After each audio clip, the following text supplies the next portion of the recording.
para todos os públicos.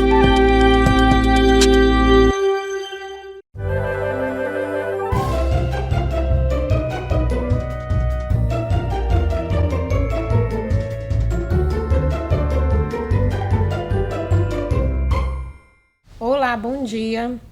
Meu nome é Marisélia, sou professora da Sala de Recursos da Escola José Maria Saldanha, faço parte da equipe da Educação Especial do município de Rosário, juntamente com a minha companheira. Olá, bom dia, eu sou a professora Elilde, sou professora da cidade de Rosário, concursada, e estou compondo a equipe de Educação Especial já há alguns anos. E trabalho na Sala de Recursos da Escola Terezinha Amília.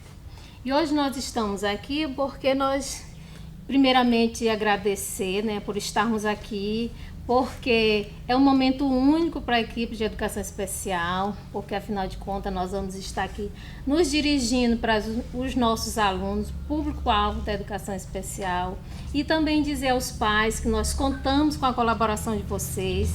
Afinal de contas, o nosso trabalho só terá êxito se tiver a participação de vocês, porque mais do que nunca nós precisamos que vocês estejam ao nosso lado, compreendendo os nossos comandos para que vocês possam executar as tarefas com os filhos de vocês em casa, não é isso, Marisélia? Exatamente. E hoje, vou começar falando, a gente trouxe aqui para vocês, nós vamos falar sobre a coordenação motora. Nós vamos falar da coordenação motora fina e da coordenação motora ampla. Mas, professor, o que é a coordenação motora fina? Coordenação motora fina nada mais é que a capacidade de realizar movimentos de precisão, mas esses movimentos precisam ter controle. E será, professora, que todo mundo é capaz de realizar esses movimentos? Nem sempre. Principalmente quando se trata do público-alvo da educação especial, que nós temos alunos que têm comprometimento motor, que têm comprometimento principalmente no membro superior. Então fica mais difícil ele realizar movimentos em que ele vai trabalhar a coordenação com a motricidade fina, não é, professora?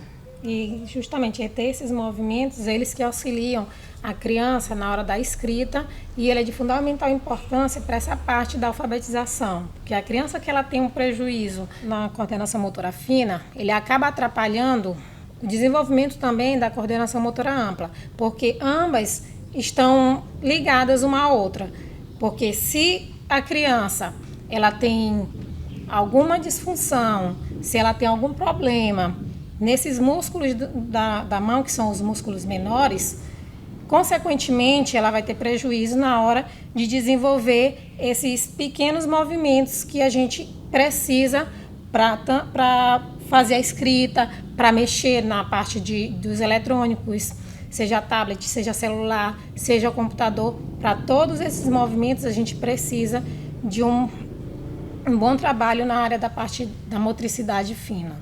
E esses movimentos, eles nos acompanham pela vida toda, porque, como a professora Marisélia disse, ele vai ser percebido em movimentos simples, como botar um cadastro no sapato, abrir um botão de uma camisa, pegar a colher. Então, nós estamos hoje aqui para falar para vocês a importância do desenvolvimento dessa motricidade para todas as crianças, não só para as crianças especiais. E aí, a professora falou para vocês que essa motricidade ela é feita com os músculos menores aqui da mão, mas também ela tem o auxílio da visão dos olhos, que nós chamamos de coordenação visomotora, que é quando a criança se apropria do ambiente, que ele começa a se descobrir naquele ambiente, então ele sente o desejo de pegar. Como é que vem esse desejo? A partir do olhar, não é, professora? Isso, e essas habilidades, elas ganham maior amplitude de acordo com essas atividades que a gente vai desenvolvendo. Quanto mais atividade você desenvolve com a criança para que seja trabalhada essa motricidade fina, mais habilidades ela vai desenvolver esses movimentos. Se nós não trabalhamos, com certeza esses músculos aqui, eles vão sofrer, porque é que nem você utiliza uma máquina, você precisa lubrificar. Se você utiliza, vamos dizer, uma planta, você precisa regar diariamente.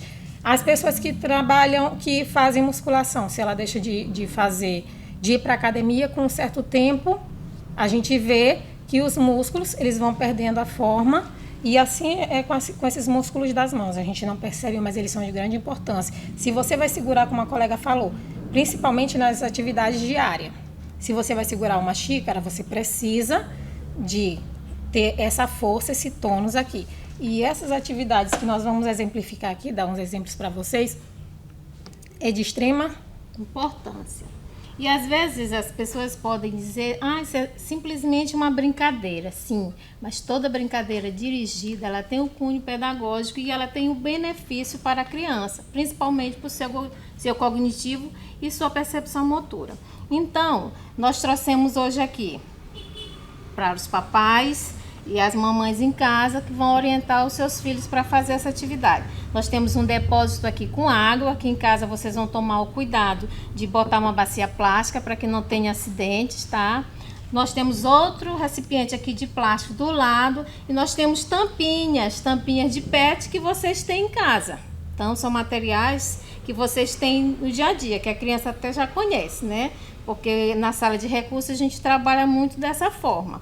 E esse é o principal motivo de nós estarmos trazendo para cá essa demonstração, para que vocês compreendam que o trabalho da sala de recurso, ele é um trabalho que ele busca muito pelo cognitivo, pela atenção, pela percepção, e nessa demonstração aqui vocês vão perceber. Para isso, nós vamos utilizar esses materiais que a gente tem disponibilidade em casa. Nós temos o crivo, a colher, nós temos alguns palitos, que são os palitos de churrasco, e nós temos também um pregador. Tudo material de fácil acesso e que não, se você não tiver em casa, mas se for comprar, não é um valor tão absurdo que você não possa ter. E você vai utilizar não só nessa atividade, mas em outras atividades, porque a gente tem N possibilidade de estar utilizando esse material. O palito, nós temos que ter o cuidado de tirar a ponta, tá? Para não ter acidentes. Então, o que a gente vai... Qual é o comando que a gente vai dar para o nosso filho em casa? Nós vamos fazer com que ele pegue aqui o coador, tá? E que ele pesque essa tampinha, ó. Observe que para mim, ó, eu tenho uma certa facilidade em pescar aqui a tampinha, ó, tá? E aí, o que eu tô com a tampinha no coador, eu vou transferir para o outro depósito, tá? E aí eu vou dar continuidade aqui, pesco novamente. Observe que eu tenho facilidade, mas as crianças que têm o comprometimento dos membros superiores, eles não vão fazer isso aqui com tanta tranquilidade. Por quê? Porque eles têm dificuldade em pegar, têm dificuldade muitas vezes de abrir a mão, então precisam de certo cuidado, precisam do apoio da mamãe que vai estar em casa, né, fazendo essa atividade. Professora, mas o meu filho não vai conseguir pegar.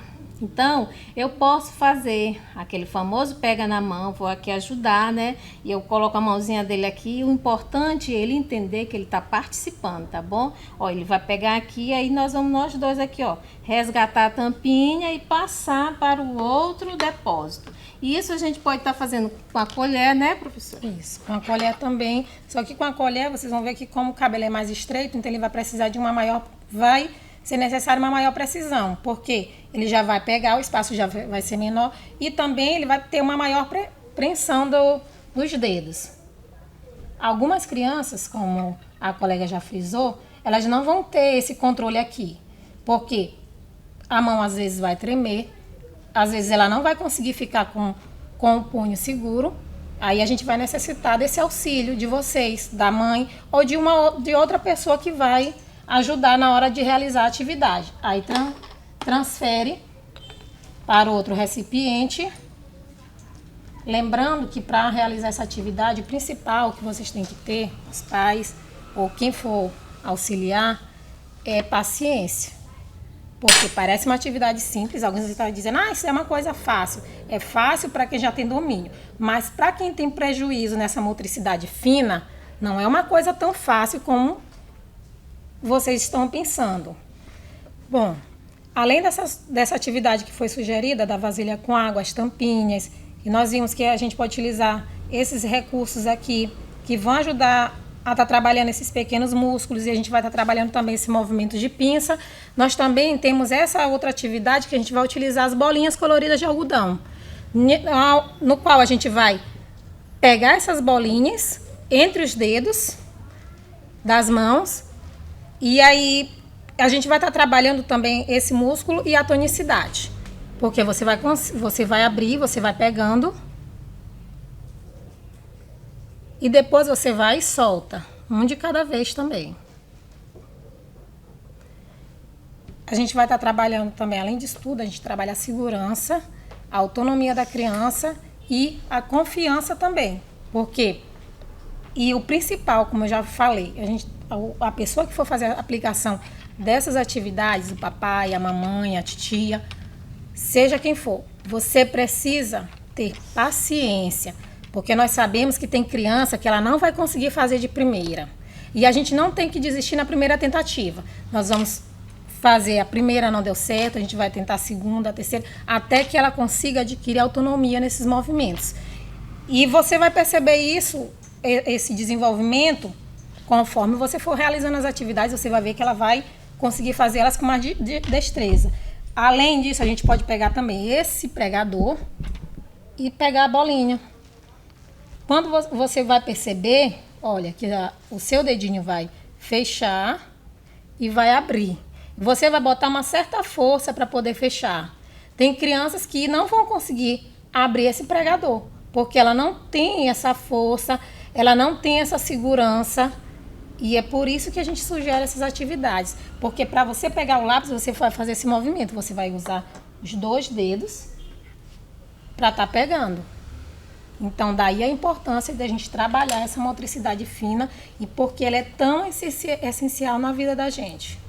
E esse pequeno movimento que nós chamamos de movimento de pinça, ó, a gente usa ele no dia a dia, quando a gente vai tirar o botãozinho da camisa, quando a gente já ensina o nosso filho a botar o sapato, a colocar o cadarço. Então, muitos desses ganhos aqui serão usados e serão vistos na vida diária dos filhos de vocês, dos nossos alunos. Professora, mas é importante eu trabalhar essa questão do meu filho, só dele estar pegando? Com certeza, gente, com certeza. Principalmente no nosso público-alvo, que a maioria tem essa dificuldade de abrir, de fechar a mão, que para nós parece um movimento tão voluntário, né? A gente abrir e fechar a mão, para eles requer um processo maior. E daí a importância de nós estarmos aqui trabalhando e demonstrando para vocês essas ideias. Até porque não adianta a gente vir com uma atividade complexa. Se o filho de vocês, eles precisam ser trabalhadas áreas mais simples, que estão com comprometimento maior.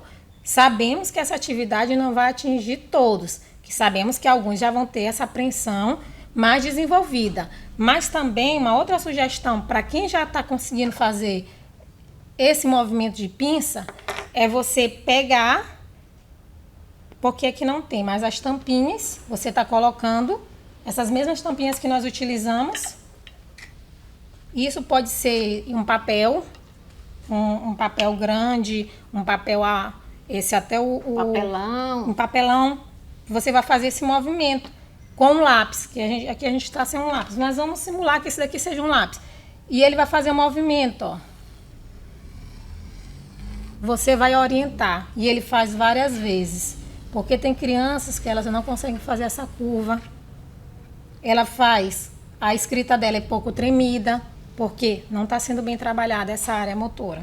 E vocês acreditam que tem até adultos que não têm essa destreza de estar pegando coisas pequenas, que ele não consegue fazer esse movimento? Por quê? Porque ele não teve esse trabalho. Na infância dele, ele não teve esse trabalho de, vamos dizer, de orientação, voltado para a coordenação motora. Até na hora de cortar um papel. A gente precisa desses pequenos músculos. Na hora que você vai rasgar, também você precisa da utilização desses pequenos músculos. Então, para quem tem dificuldade de fazer o movimento de pinça, pode já começar a estar rasgando o papel. As mães, elas podem pegar um jornal, dar para o filho estar rasgando, já está começando. Pode ir amassando a bolinha, fazer as bolinhas de papel. São coisas simples e que tem uma grande importância. Fundamentais para o desenvolvimento das nossas crianças, dos filhos de vocês, dos nossos alunos. Professora, mas o meu filho ele já está no nível que ele já escreve, ele consegue pegar o lápis. Quando é que vocês vão estar trazendo atividade para o meu filho? Calma, nós estamos começando agora. E sabe por que nós estamos trazendo essas atividades aqui? Porque, como nós sabemos, nós estamos num momento difícil, atravessando uma fase difícil, e muitos de nossos alunos, nós temos relatos que eles não estão tão bem para já embarcar numa escrita, né, professora, num recorte. Então, por isso que nós estamos trazendo essas atividades dinâmicas. Por enquanto, a gente vai fazer essas atividades, mas a gente quer pedir a parceria de vocês, tá certo? Vamos fazer, vamos sentar, tem criança que não senta, né? Vamos esperar o momento que ele queira sentar e vamos tentar fazer. E vocês vão entender a importância desse trabalho. E um outro detalhe, a gente tem que, é aquela questão de respeitar o tempo da criança. Se a criança, ela teve um estresse e a atividade não está mais interessante para ela, dê a pausa, espere, tente um outro momento. Por quê? Se você forçar, é pior, porque a criança ela vai acabar adquirindo um trauma, e é isso que a gente não quer. Nós queremos que elas façam esse momento, essa atividade, ela tem que ser, ele tem que adquirir autonomia. Então, se você exercer essa pressão sobre a criança que você está realizando essa atividade, ela não vai fazer, que é igual um adulto. Sim, dando continuidade ao assunto motricidade, nós vamos agora está falando um pouco sobre a motricidade ampla, também conhecida como motricidade grossa ou também a global. Essa motricidade, essa coordenação motora ampla, ela está relacionada aos músculos maiores do nosso corpo, que estão nos membros superiores e nos membros inferiores. A gente geralmente utiliza essa coordenação motora ampla para andar, correr, pular. Nós também utilizamos para pegar objetos. Se for jogado para você, você vai pegar para você jogar, certo? Essa coordenação motora ampla, ela é de grande importância, porque ela para você estar trabalhando a coordenação motora ampla, você tem que ter a questão do equilíbrio. Quando você consegue desenvolver ela, você tem esse equilíbrio. Se você não tem, você vai ver que tem algumas pessoas que ela não tem essa firmeza ao andar. Você vai ver que tem algumas pessoas, até crianças, vamos falar crianças, que não conseguem chutar uma bola, que para correr, corre com dificuldade, que não consegue, algumas crianças que você vai mandar fazer uma estrelinha. Vamos pensar um pouquinho mais avançado, estrelinha. Não consegue fazer.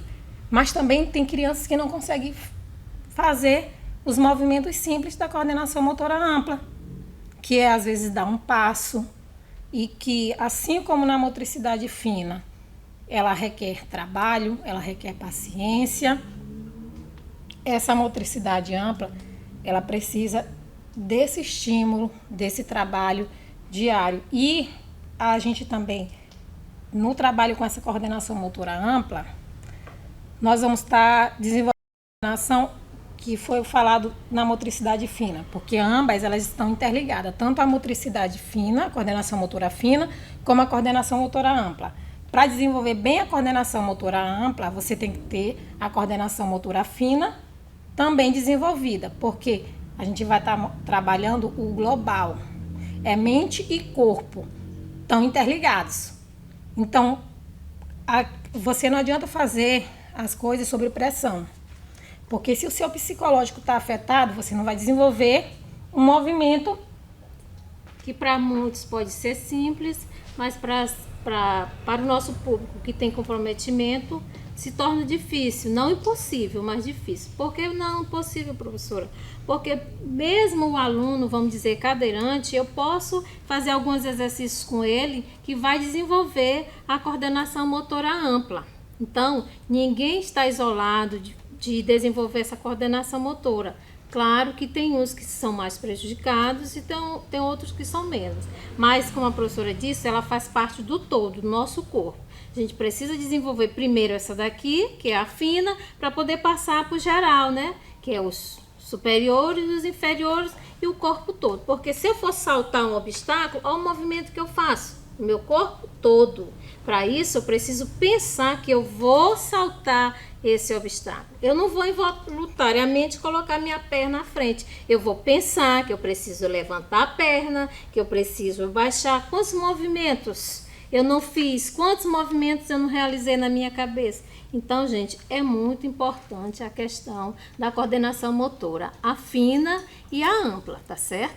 É tanto, Eliudes, que tem crianças que elas chegam numa série já sexto, sétimo ano, que ele não consegue e se identificar, reconhecer as partes do corpo dele, não consegue saber o que é lado esquerdo, lado direito, não consegue quando você procura onde é que para ele tocar no pé esquerdo, ele não consegue, ele vai ficar pensando, porque não foi trabalhado lá na base essa parte da coordenação motora, do raciocínio, né? Que está dentro da coordenação motora ampla.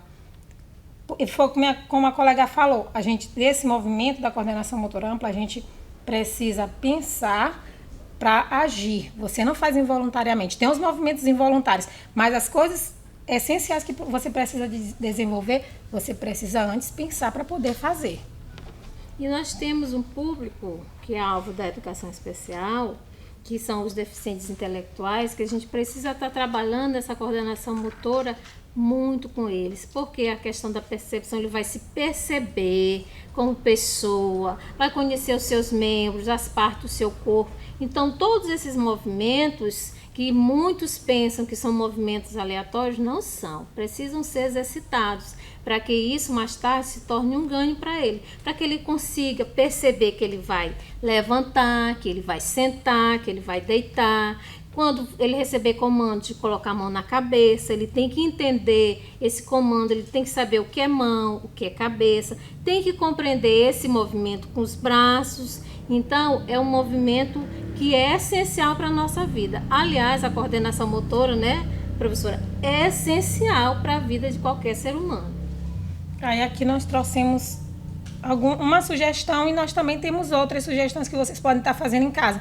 Não só essa que nós trouxemos, mas tem um leque de possibilidades sem a gente estar precisando gastar tanto. A gente vai utilizar materiais que nós temos em casa.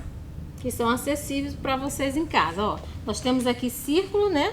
A gente usou o EVA, mas vocês podem em casa usar o papelão, né? Fazer o círculo, pegar a tampa da panela, ó, fazer aquele círculo, cortar. E se quiser pintar é melhor, porque ele vai fazer essa percepção das cores, tá? Aqui o desenho das mãos, que ele vai estar usando, né? Ó, aqui são os meus, iguais o da professora Marisela aqui do lado, ó. Observe que as cores, ó, estão iguais, tá certo? Então, ela vai dar o comando e nós vamos fazer, né, professora? Isso. Vamos dispor as mãos, vocês podem fazer na mesa, vocês podem fazer no chão, vocês vão escolher um local melhor, onde o aluno fique mais confortável, tá certo? Eu acho que é aqui em cima. Primeiro nós vamos estar aqui, ó, você vai dar o comando. Coloquem as mãos, olha aqui as mãos, ó. Ele vai compreender que ele tá com as mãos e com os braços esticados. Olha o movimento que eu faço, ó. Eu tô aqui, olha o movimento que eu faço, ó. Olha esse movimento aqui, olha essa coordenação de colocar as mãos. Ah, professora, vai ter crianças que não vai conseguir abrir os dedos? Vai, nós temos crianças que não vão conseguir, mas é como eu digo para vocês, o que vale é o esforço, é a intenção e é a vontade de fazer com que ele participe, porque principalmente ele não pode ser excluído de nenhuma atividade. Então, o que vai acontecer? O professor na sala vai adaptar esse recurso para essa criança e vocês em casa também. Eu vou tentar, ele não abre a mãozinha, mas eu, a mãe, ó, o irmão, o papai, quem for fazer atividade vai com ele, ó, mesmo fechado, gente. Mas ele tá com a mão aqui, ó. Aí ele tá com a mão, ele colocou a importância dele levar essa mão para cá, dele erguer esse membro. Então aí vocês vão dar os comandos. Mão, mão, círculo. Mão, círculo, que vocês podem estar falando para eles roda, tá bom? Que eles vão compreender mais essa questão da roda. Aí agora, roda atrás, roda do lado, roda na frente. Ó, eu tô trabalhando muitas coisas nesse movimento, não tô, gente? Mão, mão na frente, Tô certo, mão na frente? Vocês também podem dificultar. Ó, o primeiro comando que eu dei, mão na frente, eu vim bem pra cá. Aí eu voltei e disse, mão na frente, ó. Eu tô dificultando pro meu aluno, pro meu filho, para ele entender. Aí eu vou parar e vou explicar para ele que na frente tá bem aqui, ó. Quando eu falo na frente, eu tô trabalhando essa questão aqui, ó. Frente e costa, né, professora? Isso. E também tem se vocês prestarem atenção nessa atividade, claro que a gente vai fazer duas. A gente vai estar trabalhando a atenção, a concentração da criança também, porque ela vai seguir os comandos que o outro está dando. Se ele não seguir esses comandos, que eu digo que é que nem a brincadeira que a gente tem do vivo, morto, ou então pula para um lado, levanta. Isso, pula para o outro, é mais ou menos. Só que aqui, de uma maneira mais simples, que a gente vai estar desenvolvendo. É aí, como ela falou, ó, você vai trabalhar frente, trás, na mão, no círculo. Você também, depois, pode aumentar o grau de complexidade da atividade. Se a criança já conseguiu fazer isso, dominar o que é na frente, o que é atrás, o que é do lado, o que já dominou as cores, porque a gente também pode trabalhar, ó, mão esquerda no círculo amarelo. Aí, mão direita no círculo preto. Mão esquerda no círculo vermelho. Olha a complexidade desse movimento e a complexidade que a gente acabou dificultando para ele e que vai fazer com que ele se esforce, com que ele pense. Aí a gente vê que quando você troca os comandos, que você vai aumentando o grau de dificuldade, a criança nos primeiros momentos ela vai errar, como toda atividade. Nós não vamos começar acertando. Nós vamos ter esses erros eles são comuns quando a gente está trabalhando essa parte cognitiva. São necessários. E olha o ganho que a gente tem. Uma atividade simples, mas que com essa atividade você vai estar desenvolvendo o que eu falei, a parte cognitiva do seu filho. Não só a gente não está trabalhando só a parte motora, mas também está trabalhando o cognitivo. E o seu filho, ele vai precisar dessa habilidade para várias atividades. Ele vai precisar dessa habilidade para a vida em sociedade, porque nós utilizamos essa coordenação motora ampla, nós utilizamos a lateralidade, nós utilizamos essa questão do raciocínio, porque aqui também nós trabalhamos o raciocínio lógico. Nós podemos trabalhar também aqui, além da atenção. Linguagem. Nós podemos trabalhar linguagem, nós podemos trabalhar matemática, contando os dedinhos da mão que está aqui, da mão que está aqui. Então, tem N funções um jogo desse, um material desse, certo? Professora, mas eu tô com uma dúvida porque o meu filho, ele é cadeirante. Meu filho não consegue ficar em pé, então essa atividade não é para o meu filho, não. Olha o que eu falei para você, vamos adaptar. Meu filho está sentado aqui na cadeira, eu posso pegar em casa um suporte, um pedaço de tábua, né? Com papelão mais grosso, ou uma mesa que dê para encaixar a cadeira aqui, né? Aproximo dele e vou tentando. O meu filho não consegue se esticar para colocar bem aqui a mão. Eu vou trazer isso para perto dele, ó. E vou fazer aqui, professor, ó. Vou tentar levar a mãozinha dele. Ó a importância, gente, ó. De eu pegar essa mãozinha, de eu colocar aqui, de eu demonstrar para ele que ele é capaz, que ele pode, que ele vai conseguir. Então, gente, o trabalho da sala de recurso é isso. É romper as barreiras, é tornar todos capazes, que afinal de contas nós todos somos. Nós somos diferentes, mas nós somos capazes. E o nosso aluno, o público-alvo da educação especial, é aquele aluno que busca e que consegue, viu? É que eu digo que ele se supera a cada dia. Por mais que nós achamos que ele não vai conseguir, ele te surpreende. Você acha às vezes que uma atividade é tão complexa que ele não vai conseguir fazer. E aí quando você menos espera, ele está fazendo com habilidade. E que você estava subestimando. Porque tudo é questão de treino. Além dessa atividade das mãos, nós podemos substituir essas imagens aqui pelos pés, o desenho dos pés. Você pode pegar, botar o pé dele, desenhar um contorno do pé dele. Ele já vai estar fazendo esse reconhecimento do corpo. Você também pode fazer, para trabalhar a coordenação motora ampla, os circuitos. Você pode, uma atividade mais simples, chutar a bola para ele, esperar que ele retorne devolva, também, ele devolva. Você pode jogar para que ele apare, ou ele vai fazer esse movimento. Então, você já vai estar trabalhando essa questão do impulso de segurar. E algumas crianças, elas até não conseguem segurar a bola. Quando você joga, ele não segura. Porque ele não desenvolveu essa habilidade.